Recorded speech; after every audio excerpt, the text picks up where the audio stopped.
Hello, friends. Welcome to another inspiring weekly dose of your most favorite podcast channel, Vision 100, जहाँ पर we discuss all the things in our journey as a social entrepreneur in the direct selling industry using Amway's guided entrepreneurship model, जहाँ पर we could get the time, money, and the freedom to do the things we want to do in life and become a better version of ourselves.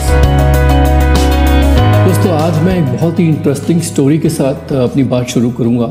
Friends, today I'm going to start with a very interesting story.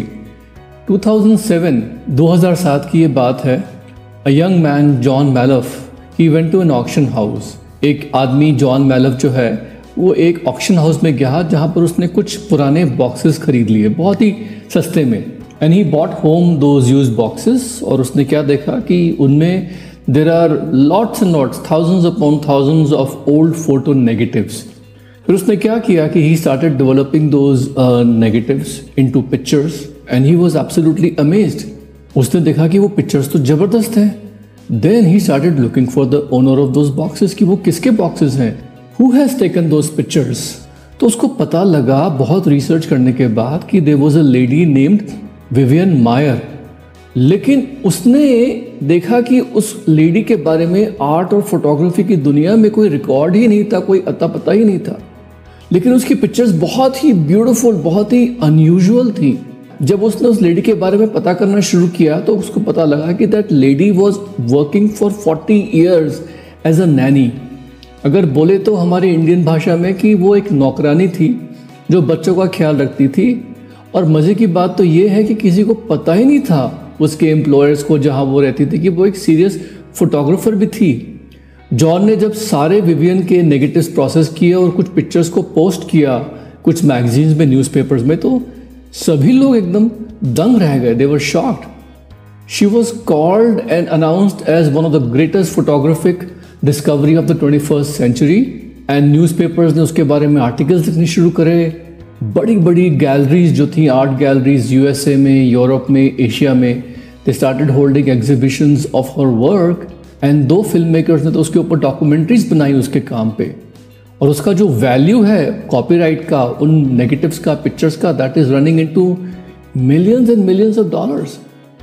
जब मैंने story पढ़ी तो the biggest question in my mind, जो मेरे mind में सबसे बड़ा सवाल था, वो ये था कि जब विवियन जिंदा थी, when Vivian was alive, why didn't she develop those photo negatives? Why didn't she show her pictures to anyone, someone? क्यों नहीं उसने अपने पिक्चर्स को कुछ लोगों को डेवलप करके दिखाया?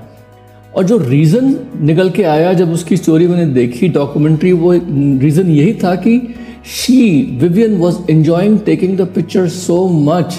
उसको अपनी पिक्चर्स खींचने में, उस प्रोसेस में जिसमें वो जाती थी अपना कैमरा लेके अपने फ्री टाइम में और किसी जगह पे किसी कुछ लोगों को उनकी पिक्चर्स खींचती थी. She used to enjoy that art so much and she was so passionate about it कि उसको दुनिया जहान के approval, accolades, appreciation, monetary benefit, फ़ायदा या किसी भी चीज़ की डिज़ायर नहीं थी. She would just go ahead and be enraptured in what I would call her जुनून. वो अपने पैशन में, अपने काम में बिल्कुल लुप्त या लीन हो जाती थी. उनको इतना एन्जॉयमेंट मिलता था. This is an extreme case of what I would call somebody who is passionate about their work. तो दोस्तों, आज के ज़माने में पैशन इकोनॉमी, पैशन प्रोनर्स, ये एक बज़वर्ड्स हैं जो बहुत ज़्यादा यूज़ हो रहे हैं. Many corporations including Amway are even building communities जहाँ पर एंटरप्रेन्योर्स जो हैं they come together and they create a space or a community in which they are connecting with other like-minded people who are also aligned with their passions, and they are basically sharing their knowledge about whatever is their passion. Could be fitness and wellness, could be about beauty, could be about using eco-friendly products. और इस तरीके से they create a very successful business out of it. And passion economy is nowadays growing very fast. And there is a lot of push from young millennials and under 35 के जो young लोग हैं who don't want to do conventional 9 to 5 jobs in corporate setup, and they are very interested in participating in what we call a gig economy.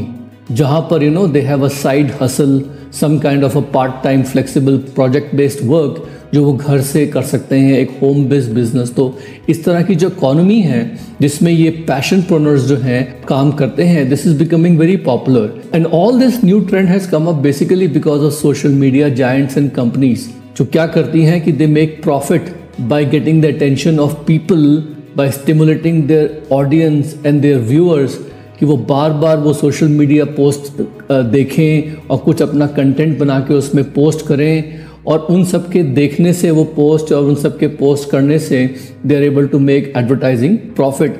And all this passionpreneurs and passion economy is all a result of this social media giants because they are competing for the eyeballs of people.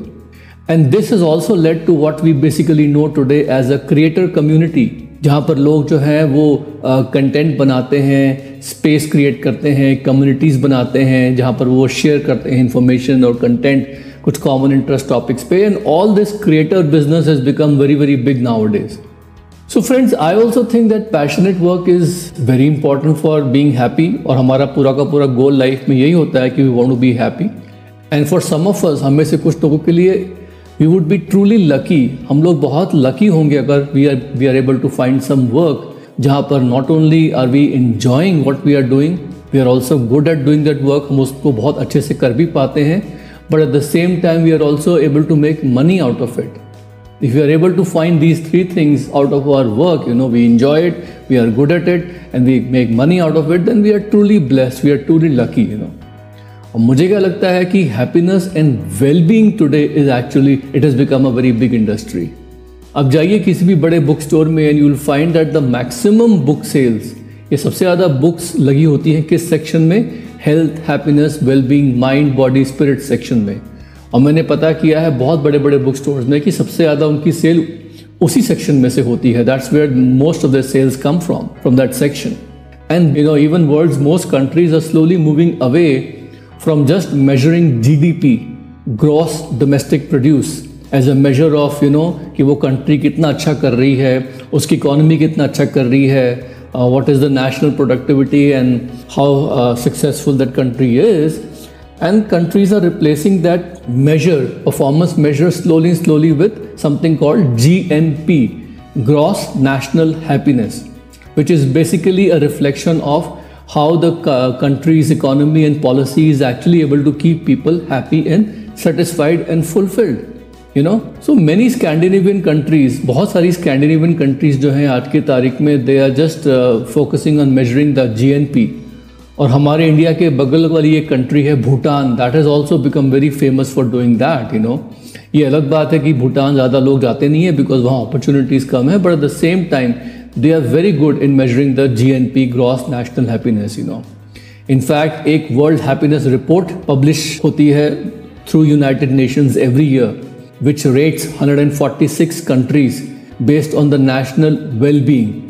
और ये wellbeing मैं इसलिए बोल रहा हूँ because we are in our Amway guided entrepreneurship business also dealing with health, wellness and wellbeing of people.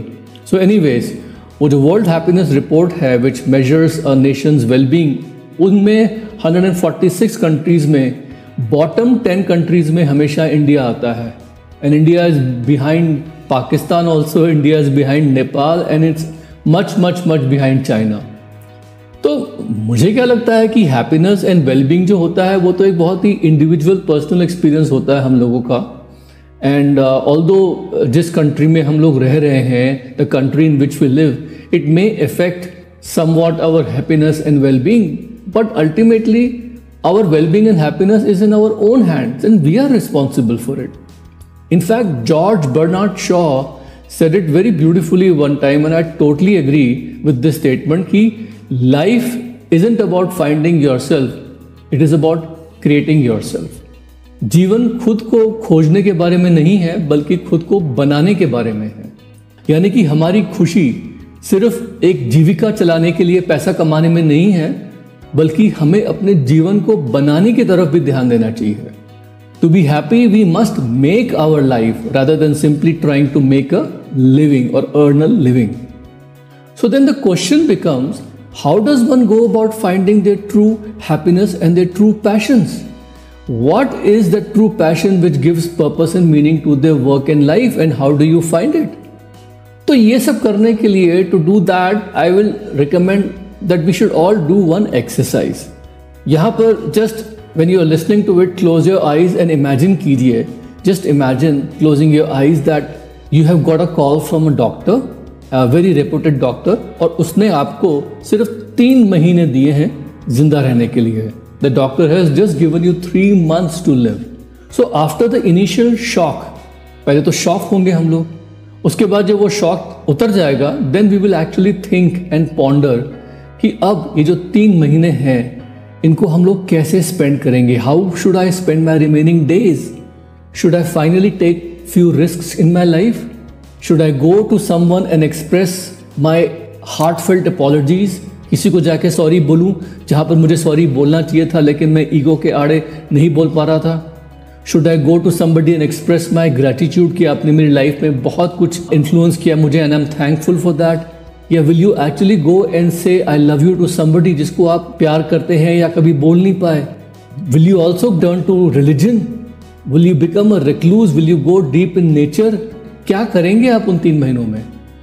और दोस्तों, experts क्या बोलते हैं कि how you live your life in those 3 months is basically how you should be living your life now.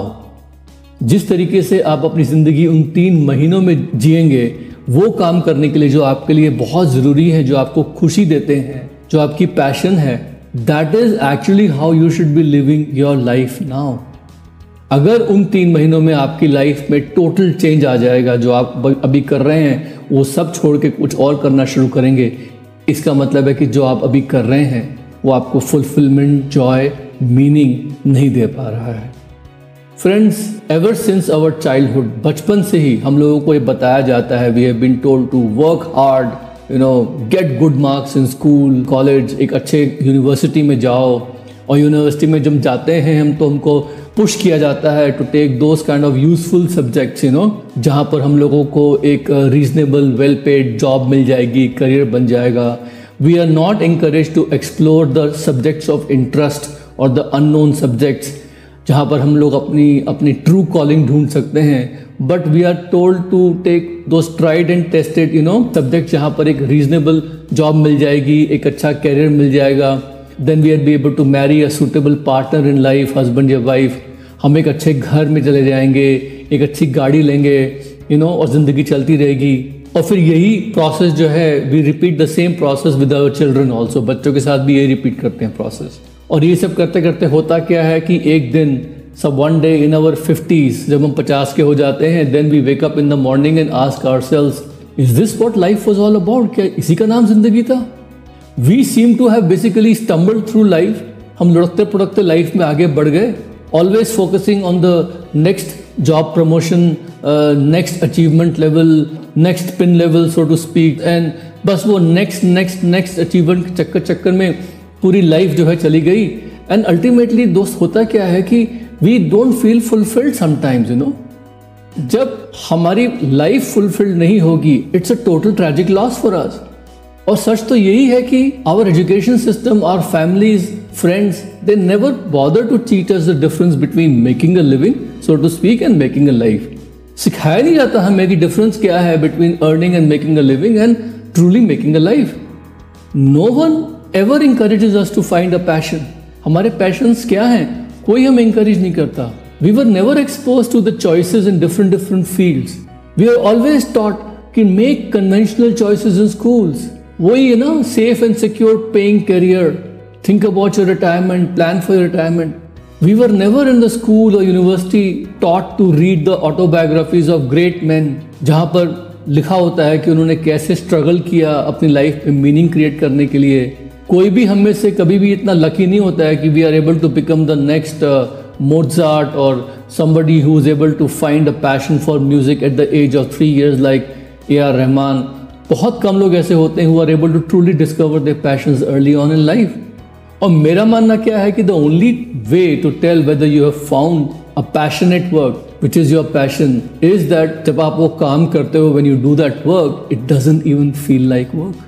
When you do that work which is your passion, then time will get distorted. समय का पता ही नहीं लगता. and suddenly it's evening and you have forgotten to even eat lunch, क्योंकि आप उस zone में थे, you were in that zone as the athletes call it, that zone.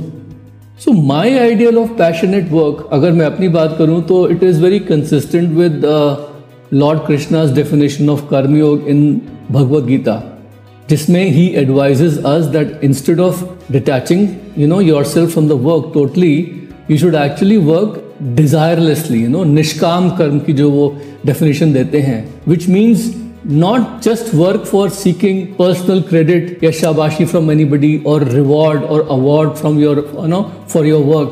अगर ये सब चीज़ें मिलती हैं तो ठीक है, but actually the main objective or aim of your work is that you should enjoy doing it so much that उस काम में जो excellence है, that excellence in our work is its own best reward for us. But आप में से कुछ लोग मुझे ये पूछ सकते हैं कि सर पैसा भी तो आना चाहिए, चेक भी तो आना चाहिए उस काम से. दैट्स ट्रू, चेक आना चाहिए, definitely I am not saying that don't calculate your profitability in your work.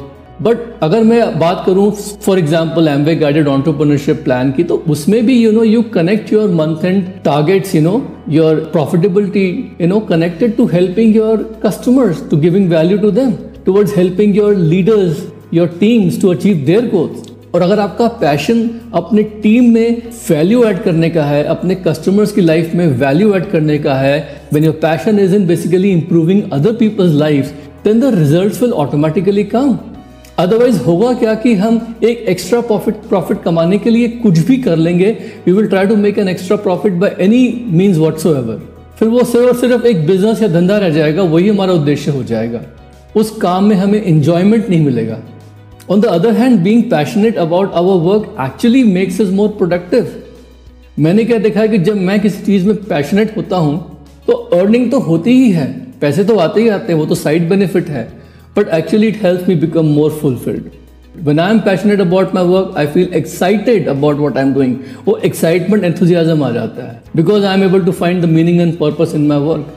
जब मेरा पैशन मेरा काम होता है, मेरा काम मेरा पैशन होता है, then I will never make excuses on why things can not be done. मैं बहानेबाजी नहीं करता हूँ लोग. When we are passionate about something, we automatically get focused. हमारा अपने आप ही ध्यान वहाँ चला जाता है जहाँ हमारा पैशन होता है, और एनर्जी और पावर भी वहीं रिलीज होती है. एग्जाम्पल दूँ तो अगर आपके बच्चे हैं छोटे और उनको 5 बजे स्कूल जाने के लिए उठाना पड़ता है, if we have small kids and we have to wake them up at 5 a.m. to get ready and go to school, then you all know how much problems we have every day.